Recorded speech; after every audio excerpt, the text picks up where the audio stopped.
Are you tired of complicated RC cars that are 3D printed? Well, I am. Look how complex these are. Double wishbone suspension? I think not. How about double wish I could do it? I have an RC plane that has crashed too many times, and I want to make an RC car out of it. It is going to be simple and unique. Here's what it used to look like. A nice yellow plane flying through the sky. This is what it is now. And this project was more complicated than I thought. There are a total of 11 parts. I was thinking it was going to be more like 4 parts, some gears, wheels, and a base plate, and then it just worked out. Why is it simple? I have flat parts. They are using the same pieces for the most part.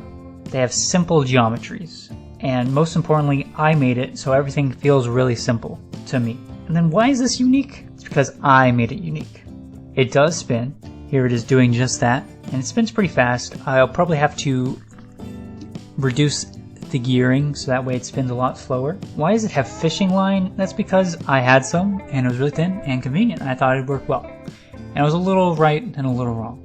Here are some other things that I want to try. Maybe a paper clip, because that has really stiffness and doesn't have to worry about it locking up. And the reason it would lock up is because when you tighten it, the string pulls it in and then the friction takes over and you can't turn it anymore. Because that was my original idea, using a thick rope and just using the twisting force on that. But I would need a thrust bearing if I was going to do that. I also thought about using a duct tape tube, kind of like a hollow tube in go-karting. My next steps would be making a mounting for the electronics and making a front end that turns. And while working on this project, I really thought about making a business card with a secret purpose.